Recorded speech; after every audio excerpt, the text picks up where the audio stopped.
Hi everyone. So like I said, I'm recording this video to talk to you about the video 3, Into the Woods, part of our Midsummer Night's Dream study for this week. So video 3 introduces the supernatural characters to us in the play. So far, let me recap. So far we've met Hermia and Lysander, who want to get married, who are totally in love.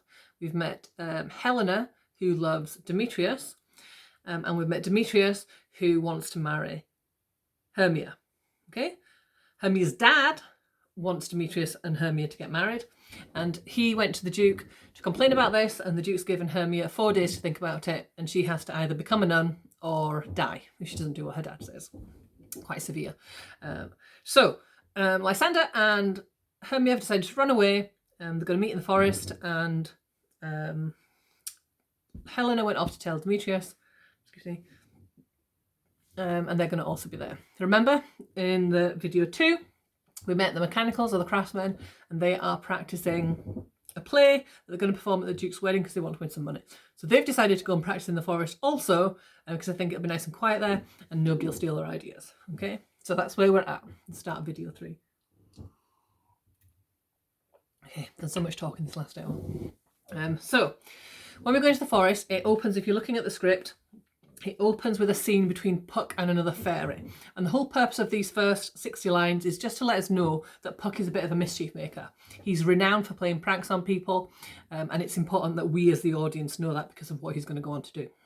So that's just kind of scene setting. So when we get to line 60, it's the same line numbers whether you're reading the Shakespeare script or the modern English. It doesn't make any difference. Okay, when we get to line 60, then we get introduced to Oberon and Titania themselves.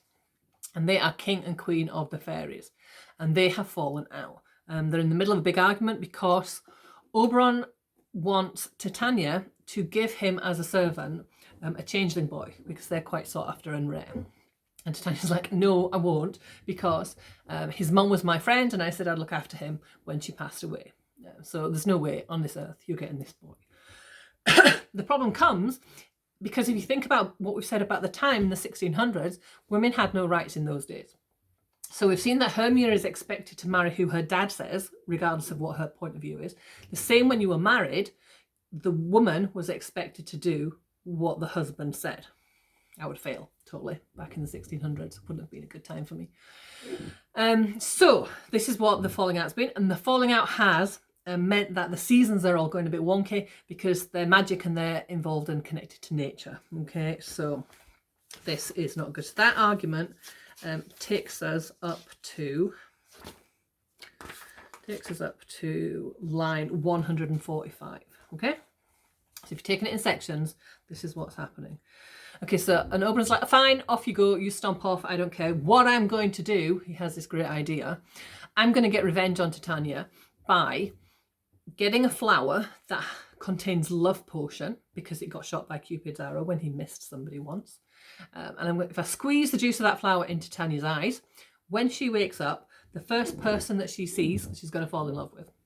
And as for her in a forest, he thinks it's going to be something like a bear, which he thinks is hilarious that she's going to fall in love with a bear. And that'll be him getting his own back on her. Okay, so he sends Puck off to go and find this flower and hurry back with it. Okay, so while he's waiting, he then sees Demetrius and Helena, who have entered the forest looking for Lysander and Hermia. Okay, Demetrius has been really mean to Helena, and I think Oberon feels bad for her because he feels that he's been badly treated by Titania. So he kind of feels like a kindred spirit. So he wants to help her. So Demetrius is saying really horrible things like, I love thee not, therefore pursue me not. And then he questions her reputation. You know, you do impeach your modesty too much to leave the city and commit yourself into the hands of one who loves you not. Okay, so in this, and then he's like, I'll run from thee and hide me in the brakes, like kind of bushes and trees, and leave thee to the mercy of wild beasts. It couldn't be plainer, really. He doesn't want her following her around. But she's like, she calls herself a spaniel. And she's like following him around like a puppy. Helena is lacking self-respect. She needs to find a little more. But Oberon feels bad for her. So he decides, I know, I will give another flower to Puck, and Puck can go off and put some magic love potion into the eyes of the Athenian, meaning Demetrius, and then he'll fall in love with Helena and she'll live happily ever after. He's trying to be kind and do something good. Okay, so is that where that video ends? I think it could be, yes. Good. Okay, so that's where video 3 ends.